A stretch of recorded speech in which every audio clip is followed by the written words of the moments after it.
बांधे हो जो जवान लड़के सोचते हो कि मैं सही नहीं बोल रहा हूं। आजादी का ये जो 75वां साल लिख रहा है ना अमृत महोत्सव, इसमें बता रहा हूं गांधी का कलेजा नापा नहीं जाता, महसूस किया जाता है कि गांधी का कलेजा कैसे होता है। हाय हाय क्या कहने। आप बताते हैं कि गांधी कौन है? इतिहास की किताब पढ़िए, ये व्हाट्सएप पे सुबह सुबह जो तुम्हें एजेंडा भेजा जाता है ना, जिसे तुम पोटी करते समय पढ़ते हो, उसी लायक ही है वो, क्योंकि उन्होंने भी व्हाट्सएप पे पोटी करी है जो उन्होंने भेजी है आपको। अच्छी बात है। 1932 में पत्रकार लिखे और इस बात को फेसबुक पे लिखना, मैं फर्जी राष्ट्रवादी नहीं हूं कि आपको कोई झूठ बोल के चला जाऊं। 1932 में गोलमेज सम्मेलन में गए थे बापू, सुनो कुणाल, और इंग्लैंड के महाराज ने उनसे मिलने की मंशा जाहिर की। चर्चिल कहता था अधनंगा फकीर है, हर अहंकारी ऐसा ही कहता है सत्य को। रावण भी कहता था कि फकीर है, ये कौन तपस्वी है, इसके साथ ये औरत क्यों रहनी चाहिए, मेरे पास रहनी चाहिए। चर्चिल भी कहता था अधनंगा फकीर है। तो राजा ने कहा कि बुलाओ मिलने के लिए गांधी को। तो आप कभी राजभवन गए हो मिलने के लिए राज्यपाल जी से, राष्ट्रपति जी से मिलने गए हो, तो वहां एक प्रोटोकॉल मिलता है, राष्ट्रपति जी को छुएंगे नहीं, इतनी दूरी पर बैठेंगे, जब इशारा कर देगा एडीसी तो आपको उठना पड़ेगा, ऐसा मिलता है ना प्रोटोकॉल। वो तो दुनिया का सबसे बड़ा आदमी था, और जिस इंग्लैंड का मैं राजा कह रहा हूं वो आज का इंग्लैंड नहीं, 2/3 दुनिया का मालिक। यूनियन जैक के नीचे पूरी 2/3 दुनिया थी। उसके एडीसी ने लिखकर भेजा कि ग्रे कलर का कोट या ब्लैक कलर का कोट पहनकर आप आए। गांधी पहुंचे, बकिंगम पैलेस के अंदर बग्घी गई, दरवाजा खोला गया तो हिंदुस्तान का 156 इंच का सीना अकेली एक धोती में, यूं ही अधनंगा। एडीसी ने जाकर कहा अंदर जाके कि साहब वो तो कपड़े पहन के नहीं आया। तो जॉर्ज पंचम बोला कि चर्चिल कहता तो था नंगा है, पर इतना नंगा है। हाँ सच है, आप पढ़िए। गांधी से मिले कि ना मिले, एडीसी ने पूछा सर बुलाऊं का वापस भेज दूं।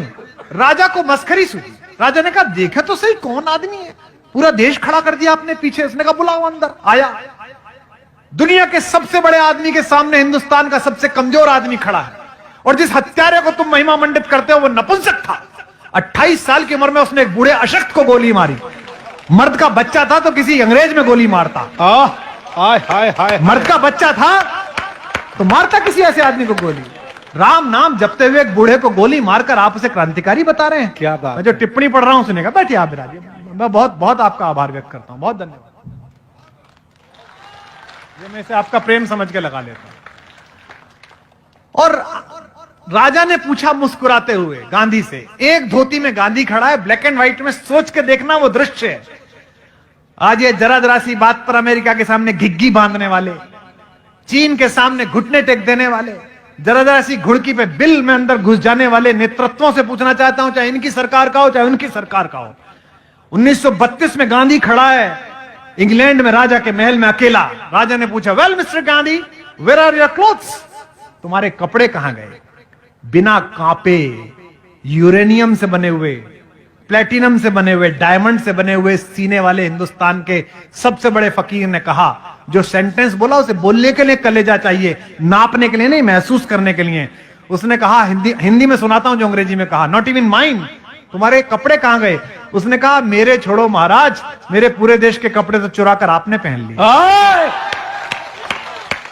इसके लिए कलेजा चाहिए।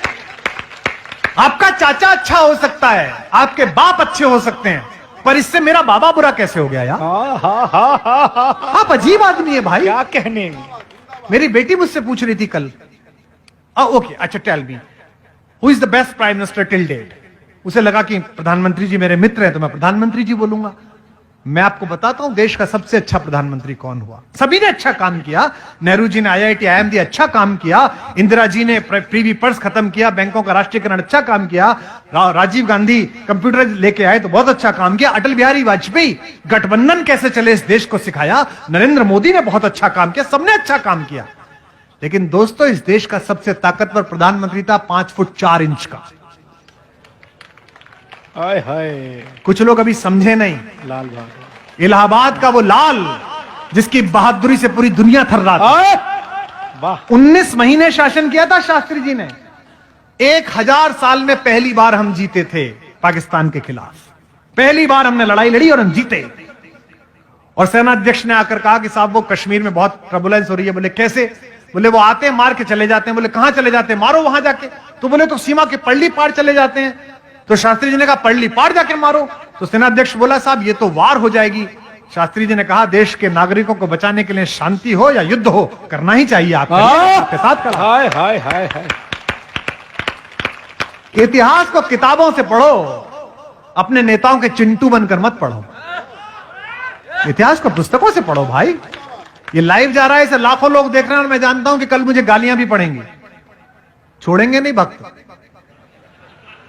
फिर भी कह रहा हूं और यहां भी बैठे होंगे, उनकी गालियों के बीच कह रहा हूं, आमंत्रित कर रहा हूं आप में से जो पढ़ा लिखा हो वो यहां आ जाए, एक माइक में दे दूंगा, आज बहस कर लें। इनका तो दुर्भाग्य है कि इन्होंने खुद ने ऐसों की फौज इकट्ठी कर रखी है जो बोल नहीं पाती। हाँ बिल्कुल सही। कैसे बोलेंगे? जनरल अयूब 6 फुट 2 इंच का था। एक संवाददाता थे बीबीसी के, मार्क टली। कितने लोगों को नाम याद है उनका? पुराने लोगों को। हाय हाय हाय। बीबीसी में मार्क टली थे, पुराने लोगों को याद होगा। हिंदी बहुत अच्छी बोलते थे। मसूरी में उनका मकान था, मैं भी मिलने जाता था।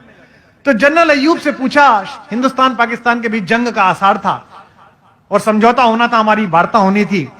तो जनरल अयूब से मार्क टली ने पूछा कि जनरल अयूब वो इंडिया के साथ आपका बात होगा तो कैसे होगा? वो शास्त्री जी से आपका बात होगा। तो अहंकार में डूबा हुआ पाकिस्तान का खूंखार शासक बोला मैं 5 फुट 2 इंच, वो शास्त्री 5 फुट 4 इंच, वो मुझसे क्या बात करेगा? कितना अहंकार था। भारत आए, साउथ ब्लॉक में प्रधानमंत्री कार्यालय से अपनी सफेद एम्बेसडर कार में शास्त्री जी फाइल लेके चढ़ रहे थे। मार्क टली दौड़ते दौड़ते गए, शास्त्री जी जनरल अयूब कहते हैं कि वो 6 फुट 2 इंच के, आप 5 फुट 4 इंच के, लड़ाई होने वाली है, लड़ाई के बाद आप दोनों क्या बात करेंगे? बोले वो मुझसे क्या बात करेगा? शास्त्री जी ने मुस्कुराते हुए विनम्रता से जो जवाब दिया वो आपकी हथेलियां गर्म कर देगा। शास्त्री जी ने कहा जनरल साहब ठीक कहते हैं, लड़ाई पूरी हो जाने दीजिए, हम दोनों मिलेंगे, जरूर मिलेंगे, लेकिन हश्र ये होगा कि वो नजर झुकाकर बात कर रहे होंगे और मैं नजर उठाकर बात कर रहा हूं। क्या बात है, क्या कहने। ऐसे लोग हमने पैदा किए इस देश। कहने वाह वाह, क्या संस्मरण है, वाह वाह वाह वाह। पाकिस्तान के 2 टुकड़े करने वाली महियसी श्रीमती इंदिरा गांधी हमने पैदा की। आप उससे भी महान काम करें। ईश्वर करे कि पाक अधिकृत कश्मीर आप भारत को दिला दें। हम आपके सम्मान में भी कविताएं लिखेंगे। हम आज से 20 वर्ष बाद आपके संबंध में भी ऐसा करेंगे। लेकिन एक बात ध्यान रखना, आखिरी बात कहकर कविता पढ़ता हूं, जो पीढ़ी अपने इतिहास को गाली देती है उसे वर्तमान भी मार्ग नहीं देता और भविष्य भी उसके लिए रास्ता नहीं। मेरे दादा ने 18 बीघे की छोटी सी खेती करके गरीबी में वक्त काटा। मेरे पिताजी ने प्रोफेसर बनके उसी गांव में एक पक्का मकान बनाया। मैंने हिंदुस्तान का सबसे महंगा कवि बनकर उसी गांव में एकड़ों में फैला हुआ फार्म हाउस बनाया। आज मैं उस फार्म हाउस में बैठकर अपने दादा को गाली दूं कि उस पर एक कच्चा ही मकान बन पाया तो मैं एक नीच पोता हूं और एक खराब भारतीय। अच्छी बात है, अच्छा बात है, अच्छी। तब कविता पढ़ रहा हूं। स्वागत।